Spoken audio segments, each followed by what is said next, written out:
Yang ketujuh, Syekh Al-Albani menyebutkan kriterianya adalah harisun ala waktihi, menjaga waktunya dengan baik, memanfaatkan waktunya dan tidak menyia-nyiakan waktu. Ya, di saat luang, di saat senggang, di sela-sela pekerjaan santai, ya, maka seorang muslim selayaknya tidak melakukan hal-hal yang sia-sia, nggak ada nilainya. Ya, dia banyak berzikir, dia banyak membaca Al-Quran atau membaca hal-hal yang bermanfaat daripada hal-hal lain yang sia-sia, yang lahwun, ya, yang menyia-nyiakan waktu. Maaf, hari ini di antara lahwun yang paling banyak menyita perhatian manusia itu adalah menghibur dengan hiburan-hiburan yang melalaikan. Yang paling banyak melalaikan manusia itu diantaranya hari ini adalah musik. Seolah-olah hidup tanpa musik itu tidak lengkap. Ya, kalau nggak nyetel lagu dangdut keras dinikmati, itu kayaknya hampa hidupnya. Padahal nyuwun sewu, kadang-kadang saya heran. Ternyata lagu-lagu, kan disebut lagu itu karena dia bersifat lahwo atau lahwun. Artinya apa? Sia-sia, tidak bermanfaat. Ya memang menghibur, tapi hiburannya itu hiburan yang melalaikan. Dan kemudian saya melihat hari ini lagu dan musik itu kerap menjadi bungkus yang indah untuk kemaksiatan. Hari ini saya kalau naik bis antar kota, itu hampir pasti di bis disetelkan lagu-lagu, ya. Dan di antara lagu-lagu itu kebanyakan syairnya itu tidak mengandung manfaat yang baik, bahkan menyerukan kepada kemaksiatan. Ada lagu dangdut, saya perhatikan syairnya, nimbang ngingu wedus, repot golek sukete, mending tuku sate. Pernah dengar nggih Pak nggih? Lagi populer itu. Tapi maknanya daripada menikah punya istri harus ngempan, harus cari nafkah, mendingan gendaan wae. Masya Allah. Mendingan sekedar pacaran berzina, ya, seperti tuku sate. Ya, tuku sate kan enak kan? Pengen makan sate hari ini, bawa 50.000, makan kenyang, selesai. Minggu depan kepengen lagi, beli lagi. Kalau enggak usah. Menurut mereka berzina itu seperti tuku sate. Sementara menikah punya istri yang halal dan thayyib, itu menurut mereka seperti, wis kok malah repot nginguni wedus, harus ngarit nyarikan pakannya, harus ngurusi kalau melahirkan, harus ngurusi kalau sakit, mending tuku sate. Ini logika setan. Setan membungkus sesuatu yang maksiat menjadi seolah-olah baik dan indah. Yun sewu, kalau ngomongnya begitu saja kita mungkin akan, orang kok pikirannya begitu ya. Tapi ketika dibawakan dengan lagu dangdut yang merdu dengan irama yang membuat kaki bergoyang, masuk dalam pikiran kita Pak. Secara tidak sadar tangan kaki kita ikut bergoyang, pikiran kita ikut mencerna, oh iya ya, daripada ngingu wedus mending tuku sate. Masya Allah. Ini contoh bahayanya hiburan yang lahwun, yang sia-sia itu di situ. Dia bisa membungkus sesuatu yang buruk menjadi indah. Nah, jadi diantara supaya kita terhindar dari hal-hal tadi, harisun ala waktihi, kesempatan kosong, waktu luang kita isi dengan kebaikan. Membaca. Wah, saya enggak kuat baca Mas, mata saya sudah nggak kuat baca. Berzikir. Rasulullah mengajarkan kalimat yang ringan untuk diucapkan di lidah, tetapi berat timbangannya di sisi Allah. Apa? Tasbih. Subhanallah wa bihamdi, subhanallah wa bihamdi, subhanallah wa bihamdi. Enteng mboten? Enteng, tapi timbangan ganjarannya berat di sisi Allah daripada melafalkan rengeng-rengeng lagu dangdut. mending subhanallah wa bihamdi, subhanallah wa bihamdi. Sehingga lidah kita mengucapkan kalimat yang ringan, tetapi deposito ganjaran kita kelak di akhirat bertambah dan bertambah terus. Itu yang ke-7. Yang ke-8, munadzamun fi syu'unihi. Munadzam itu artinya terorganisir. Nizam itu artinya organisasi. Ya. Artinya apa? Urusan-urusan kita di-manage, ditata dengan baik. Tertata. Kalau punya janji dengan pembeli, hutang piutang, pinjam meminjam, kita catat. Wah, kayak bank saja wong cuman pinjam 50.000 aja dicatat. Ini penting, Pak. Orang itu tempatnya lupa. Kalau yang lupa yang ngasih pinjaman enggak apa-apa. Kalau yang lupa yang utang jadi konflik, gego. Gini apa mboten? Kamu utang ke saya kemarin 50.000. Mana? Enggak, saya kemarin enggak kesini kok. Saya enggak jualan. Catat supaya apa? Terorganisir. Utang piutang, pinjam meminjam, ya. Bahkan jadwal dan sebagainya baik kalau kita punya catatan. Panjenengan punya HP sesederhana dan semurah apapun itu ada yang namanya reminder, pengingat, pakai alarm. Kalau kita mudah lupa, manfaatkan HP kita untuk mengingatkan. Oh iya, besok jadwalnya pengajian, dicatat tanggal sekian jam sekian. 1 jam sebelumnya alarmnya bunyi, tut tut tut tut. Oh iya, mau ngaji. Itu contoh sederhana bagaimana kita memanage urusan-urusan kita. Munadzamun fi syu'unihi.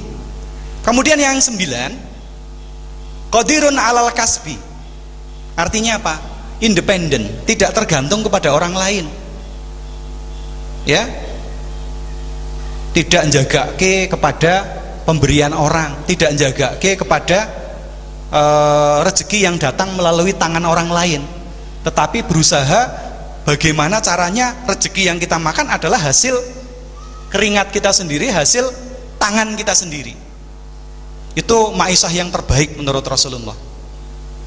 Orang dapat ma'isyah, dapat rezeki dari sesuatu yang dia kerjakan sendiri dengan tangannya.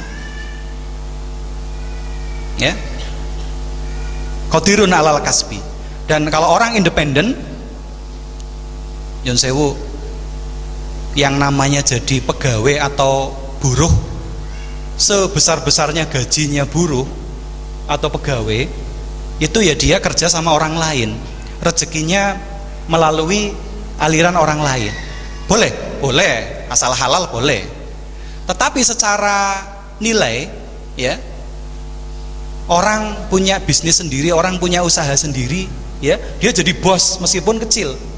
Omsetnya per hari sedikit, tapi dia independen. Tidak bergantung kepada bos atau majikan. Ini contoh sederhana saja. Bukan berarti jadi buruh, jadi pegawai itu tidak boleh, tetapi kalau dia bisa independen itu lebih baik. Yang ke-10, ya, puncaknya adalah nafi'un li ghairihi. Memberikan manfaat kepada orang lain. Sudah akidahnya lurus, akhlaknya baik, ibadahnya benar, fisiknya kuat dan sehat, ya, kemauannya juga kuat, pikirannya cerdas, independen, waktunya tertata, manajemennya baik, masih ditambah dia nafi'un li ghairihi, bermanfaat, mendatangkan manfaat bagi orang lain. Dimanapun dia berada, tenaga, pikiran, duit, harta dia selalu siap untuk membantu orang lain yang membutuhkan. Infak menjadi kebiasaan, ya.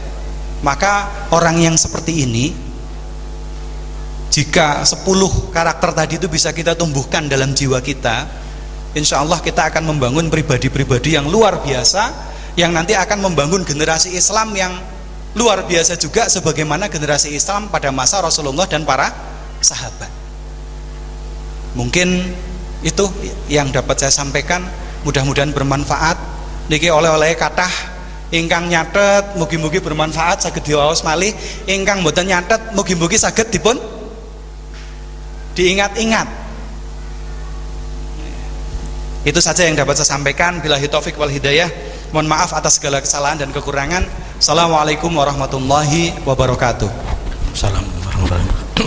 Subhanallah atas penyampaian dari Ustadz Fahmi Suwaidi yang apabila kita perhatikan dan juga kami sampaikan sejak awal tadi, apabila kita mau memperhatikan, menyimak dari awal sampai akhir, itu ada kunci-kunci kita di dalam memahami Islam itu menjadi lebih mudah dan juga bisa menjadi generasi Islam yang baik dan juga bisa menyongsong seorang pemimpin Islam yang benar-benar bisa Islam ini jaya. Di awal tadi kunci keberhasilan Islam adalah lebih mendahulukan perintah Allah, dan juga dicontohkan dengan data-data dan fakta dari Rasulullah, para sahabat, generasi selanjutnya, bahkan bisa jadi sampai sekarang ini. Tentunya apabila kita mau mengamalkan apa yang beliau sampaikan tadi, dari akidahnya, dari ibadahnya dan lain sebagainya sampai akhir yang 10 tadi, tentunya benar-benar itu adalah menjadi kunci-kunci dari generasi yang akan menjadikan Islam itu jaya. Itu adalah dari sedikit kesimpulan yang Ustadz tadi sampaikan. Kemudian untuk session selanjutnya, tapi sebelum kami lanjutkan session yang selanjutnya, silahkan Bapak Ibu yang ngesake minuman bisa nyambi di belakang. Untuk ibu-ibu ada jeruk anget, dan bapak-bapak bisa ada air putih maupun jahe, tapi bergantian atau nanti setelah pengajian, karena emamenan kalau tidak menyimak session-session acara yang kita lalui pada kesempatan ini. Untuk session yang selanjutnya yaitu tanya jawab kepada bapak-bapak, ibu-ibu. Dalam bertanyanya boleh secara langsung atau boleh dengan tulisan atau boleh dengan WhatsApp, bisa dengan grup YKM atau grup Askia Arisalah, atau bisa dengan SMS melalui nomor catat 085 2921 9511. Insya Allah nanti semua pertanyaan bisa disampaikan dan juga insya Allah bisa dijawab Ustadz pada waktu acara ini apabila memenuhi, atau bisa dijawab melalui SMS atau WA sesuai dengan bapak-bapak ibu dalam bertanya. Kepada forum kami persilahkan untuk bisa bertanya secara langsung maupun tulisan maupun WhatsApp. Monggo kami persilahkan. Kalau ibu-ibu bisa melalui tulisan atau WhatsApp saja, kalau bapak-bapak bisa langsung melalui pertanyaan langsung. Kami persilahkan 2 pertanyaan awal. Assalamualaikum warahmatullahi wabarakatuh. Kepada Ustadz yang kami hormati, setelah saya mengikuti apa yang Ustadz sampaikan berkaitan dengan Hari Raya Kurban kemarin, ini berkaitan dengan akhlak kepada selain Allah, terutama kepada hewan, kaitan dengan hewan kurban. Di daerah saya pelaksanaan penyembelihan kurban ini terjadi setelah hewan itu disembelih, belum sampai mati sudah dipotong lehernya, sehingga kemungkinan matinya bukan karena disembelih. Yang saya tanyakan, apakah perbuatan ini juga termasuk tidak berakhlak kepada hewan seperti yang Ustadz sampaikan tadi? Terima kasih atas jawabannya. Assalamualaikum warahmatullahi wabarakatuh. Monggo satu pertanyaan lagi dari bapak-bapak atau ikhwan. Dari ibu-ibu bisa sambil menulis di kertas atau melalui SMS atau WhatsApp. Monggo.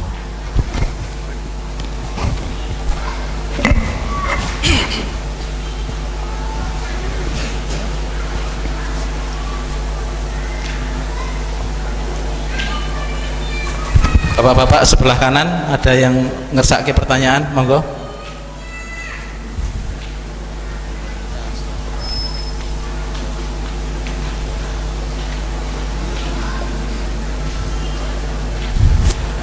Belum ada, monggo Ustaz, kami silakan untuk jawab. Bismillah. Ini memang fenomena yang kadang masih kita temui di dalam penyembelihan kurban, ya, ataupun dalam penyembelihan sehari-hari. Kita masih belum mengamalkan akhlak terhadap sembelihan itu secara benar. Ini menyangkut tentang kaifiat penyembelihan atau udhiyah, di mana prinsip dasar yang diajarkan oleh Rasulullah adalah mempertajam pisau atau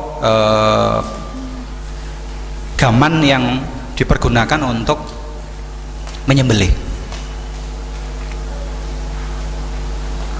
Barangkali karena kita memang bukan umat, bukan kaum yang banyak memiliki raja kaya, nih Pak. Kita lebih sering menyembelih ayam hampir tiap hari mungkin, atau seminggu sekali, daripada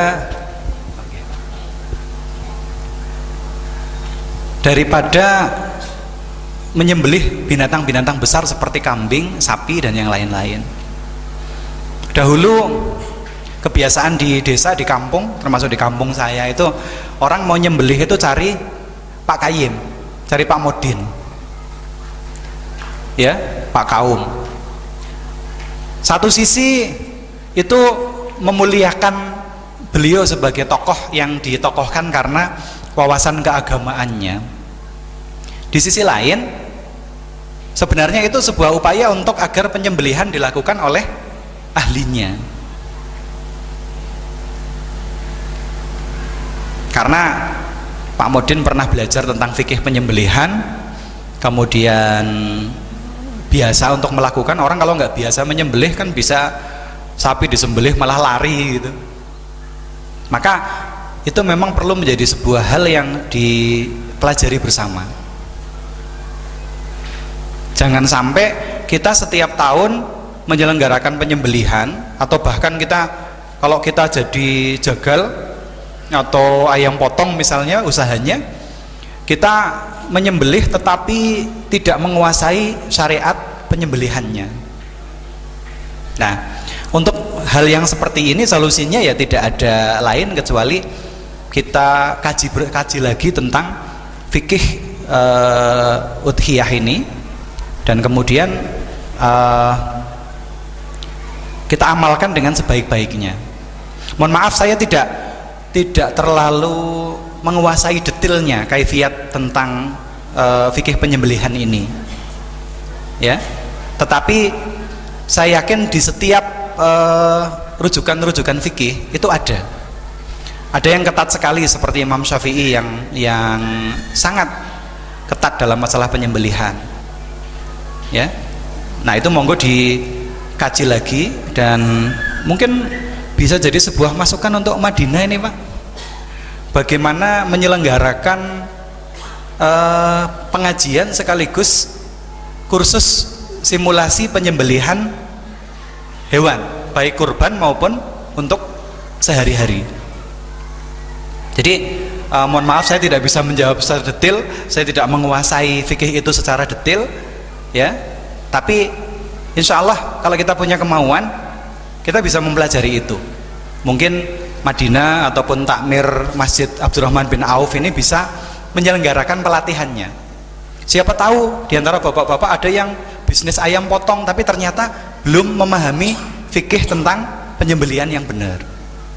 Nah, kalau kita sudah belajar bersama, insya Allah prakteknya sudah berdasarkan ilmu. Ngaten nggih Pak nggih? Saya tidak bisa menjawab secara detail, apalagi kalau misalnya ditanya itu hukumnya gimana itu yang kemarin disembelih, dipotong sebelum dia mati. Saya perlu belajar lagi soal itu.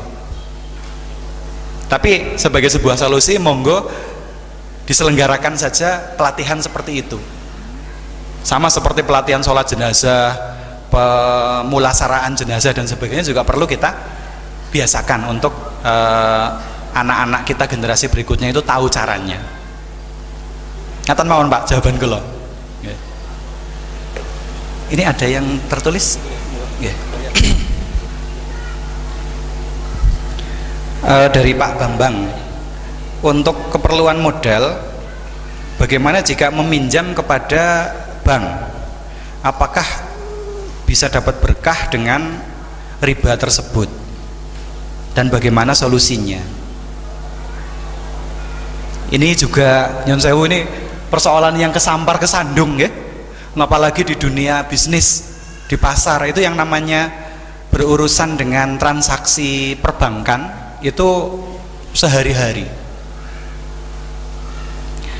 Tanpa bermaksud apa-apa kecuali menyampaikan kebenaran, maka sebenarnya riba ini termasuk di antara maksiat atau dosa besar yang sering kita lalaikan. Dalam surat Al-Baqarah ya, wa harramallahu riba wa yurbis shadaqah. Allah mengharamkan riba dan menyuburkan sedekah. Ini membalik pikirannya manusia, karena waktu itu orang-orang Yahudi di Madinah itu ketika mendengar bahwa riba itu diharamkan, mereka membantah ya. Mereka bilang bahwa sama saja ya, wal bai'u mislu riba, jual beli kan sama kayak riba. Kata mereka, coba kamu beli barang 10.000, kamu jual 15.000, kamu dapat untung 5.000. Kamu pinjamkan uang 10.000, dikembalikan dengan bunga jadi 15.000, dapat untung 5.000. Sama saja, orang berniaga ngambil untung, margin keuntungan ini itu sama saja dengan orang minjemkan uang terus ngambil bunga atau ribanya. Ini kata orang-orang Yahudi di Madinah. Tapi Allah membantah. Wa haramallahu riba wa yurbis shadaqah. Allah mengharamkan, melarang riba, tetapi menyuburkan sedekah.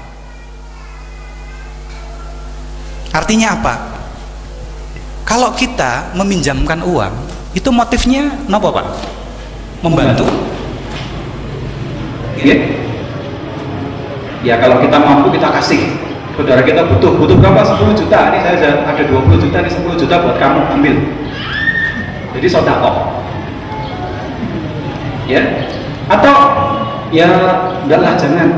Saya tidak butuh ini, yang penting saya dipinjemi saja, insya Allah bulan depan ada rezeki 10 juta itu bisa saya kembalikan. Oh ya, saya bantu, tapi karena lazimnya ngerolasi ya, pinjam 10 kembali 12 ngerolasi, atau bunga lazimnya berapa kemudian dimintai bunga. Mohon maaf, kalau niatnya nolong maka sebaiknya dipinjemi saja. Loh, tapi kan 10 juta hari ini dengan 10 juta Pak, bulan depan kan nilainya sudah berubah, kurs dolar sudah berubah, harga emas sudah berubah, rugi dong. Ini logikanya orang-orang Yahudi itu seperti itu. Tapi Allah menegaskan bahwa riba itu haram, sementara sedekah itu akan menyuburkan harta kita. Kita memberikan orang yang membutuhkan, harta kita malah jadi tambah subur, berkembang, bukan berkurang. Kita meminjamkan kepada orang lain tanpa riba, itu akan menyuburkan harta kita, bukan rugi. Wah, rugi aku, tahun kemarin tak pinjami 10 juta. Waktu itu 10 juta bisa buat beli motor baru. Sekarang motor baru 15 juta. Rugi saya berarti. Rugi nilainya. Enggak. Subur. Akan berkembang di sisi Allah. Sudah banyak contohnya. Dulu saya pernah mondok di sebuah pesantren yang dikelola oleh Al-Irsyad. Ada seorang ustadznya itu cerita bahwa lembaga itu mendapatkan bantuan-bantuan dari para ahniya, dari orang-orang kaya. Di antaranya adalah uang-uang hasil riba. Jadi mungkin orang kaya punya deposito besar, bunganya juga besar. Ya, orangnya ini sudah tahu riba itu haram, maka dia tidak mengambil ribanya, diinfakkan.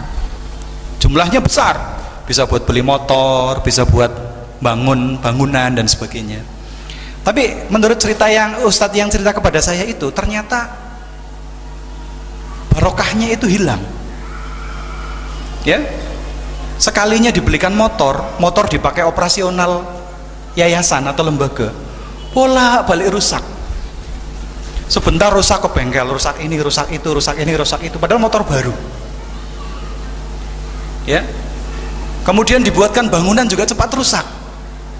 Kemudian kesimpulan dari ustadz tadi, wah, ini jangan-jangan karena sumbernya dari sesuatu yang tidak halal dan syubhat, akhirnya kemudian jadi itu tadi merongrong. Nah, dalam konteks ini saya lebih senang mengetuk kesadaran. Ya, memang ada ancaman-ancaman yang keras kepada riba dan pelakunya. Tetapi monggo lah kita, kalau kita memang kepengen hidup kita bersih, rizki kita bersih, ya monggo kita mulai membersihkan ma'isyah kita dari hal-hal yang terkait barang-barang haram dan syubhat, termasuk riba. Bagaimana kalau yang sudah terlanjur? Ya, kalau sudah terlanjur, ya beristighfarlah, meminta ampun kepada Allah. Mudah-mudahan Allah mengampuni, cepat-cepat diselesaikan, dan kemudian tidak terlibat lagi. Tidak terlibat lagi. Sebab ya, jeratan riba itu membuat hidup jadi tidak tenang. Hari ini ada komunitas ini, saya lihat di beberapa komunitas dunia maya, sosial media, itu komunitas untuk menghindari riba, tobat dari riba. Ada para pedagang yang tadinya usahanya sudah besar, tapi kemudian ternyata dia mengalami kebangkrutan karena tidak berkah. Dia mulai dari nol, mulai bisnis tanpa riba. Ada anak tetangga saya, cucu tetangga saya, dia sudah bekerja di sebuah bank konvensional, ya, posisinya sudah cukup bagus, kepala cabang kalau tidak salah. Tetapi kemudian setelah dia paham bahwa riba itu satu hal yang haram dan tidak berkah, dia memutuskan, saya berhenti, lebih baik saya usaha sendiri, ya, meskipun gaji saya besar, enak, tetapi saya takut berkahnya nanti akan tidak ada sehingga mengganggu hidup saya. Maka kemudian beliau setelah berpikir, setelah merenung, setelah istikharah mungkin, beliau memutuskan, saya tinggalkan pekerjaan saya yang bergelimang riba. Tapi memang hari ini kita hidup pada zaman yang hampir tidak ada manusia yang lepas dari riba meskipun hanya baunya. Hampir semua transaksi ekonomi itu melibatkan riba. Jadi memang hari ini hari yang luar biasa berat, tapi juga luar biasa pahalanya. Rasulullah pernah bercerita kepada para sahabat, besok akan ada sekelompok orang yang dia amalnya, pahalanya melebihi kalian para sahabat. Para sahabat kaget, mereka itu orang yang berhijrah, mereka itu orang yang berjihad, mereka itu orang yang menyertai Nabi dalam setiap peperangan sampai mati. Kok ada umat yang pahalanya lebih gede daripada mereka? Mereka penasaran, siapa mereka ya Rasulullah? mereka adalah orang yang tidak pernah bertemu denganku, tidak pernah bertemu dengan Rasulullah, tetapi mentaati dan mengamalkan perintah-perintahku. Siapa itu? Kita, Pak. Kita. Panjenengan sudah pernah ketemu Rasulullah? Belum, saya juga belum. Tetapi kalau kita punya keinginan untuk taat kepada dawuhnya Rasulullah, pahala kita bisa melebihi pahalanya para sahabat. Kenapa? Karena kita tidak pernah berjumpa dengan Rasulullah, tidak pernah tersentuh keagungan akhlak beliau secara langsung, tetapi kok kita taat kepada beliau. Nah, coba itu kita amalkan dalam secara bertahap dalam persoalan riba, insya Allah akan terasa ringan. Kalau ditanya berkahnya gimana, ya memang nggak berkah. Nanti bentuknya seperti apa? Apa saya nanti bisa bangkrut? Apa saya nanti gimana? Wallahu a'lam bishawab. Cara Allah mencabut berkah dari kehidupan tiap manusia itu bisa jadi berbeda-beda. Ada yang diingatkan dengan cara bangkrut, ada yang diingatkan nyun sewu, usahanya berkembang, modalnya riba, tapi punya anak susah diatur, punya anak durhaka, bisa jadi karena dibesarkan dengan rizki yang tidak berkah itu tadi. Jadi monggo lah, saya lebih monggo kita mengetuk kesadaran kita untuk taat kepada Allah dan Rasulnya untuk kepentingan kita sendiri. Manusia memang cenderung cari hilah, cari yang ringan, cari yang ini, oh maneman ini keuntungan kamu masa ditinggal, ini peluang dapat modal masa nggak diambil. Tapi kalau kita tahu bahwa itu haram dan tidak berkah, ya mendingan kita sabar, kita yakin berkah dari Allah itu akan mengalir melalui kerja keras dan sedekah. Wa haramallahu riba wa yurbis sedekah.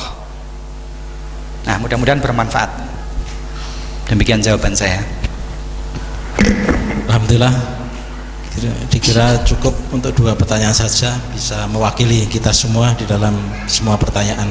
Kemudian kami mohon kepada Ustadz bisa menambah kesimpulan, memadatkan apa yang beliau sampaikan sehingga kita semua yang bisa jadi belum bisa merucut kepada sebuah pemahaman apa yang beliau sampaikan bisa sedikit ditambah beberapa 3 atau 4 menit untuk sedikit menambah supaya kita lebih bisa memahami apa yang Ustadz sampaikan. Monggo.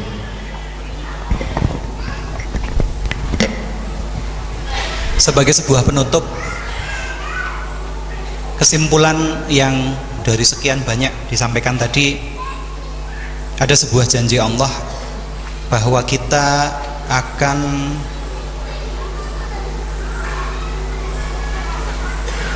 dicintai oleh Allah, ditresnani oleh Allah, dan kemudian diampuni dosa-dosa kita. Ya, ketika kita taat kepada Allah dan Rasulnya. Ya, apa-apa yang disampaikan oleh Allah dalam kitabnya, disampaikan oleh Rasulullah dalam hadis-hadisnya yang sahih, monggo kita ambil, kita amalkan. Maka Allah berjanji akan mencintai kita, yuhibbukumullah wa yaghfir lakum dzunubakum, dan Allah akan mengampuni dosa-dosa kita yang telah lalu. Jika kita dicintai oleh Allah, maka usaha kita, bisnis kita, dakwah kita, perjuangan kita, insya Allah akan berkah. Kesalahan-kesalahan kita di masa lalu akan diampuni. Kuncinya apa? Taat kepada Allah dan taat kepada Rasulnya, taat kepada Quran, taat kepada Sunnah.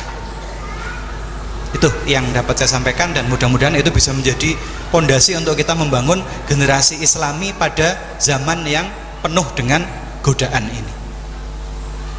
Demikian yang dapat saya sampaikan. Billahi taufiq wal hidayah. Assalamualaikum warahmatullahi wabarakatuh.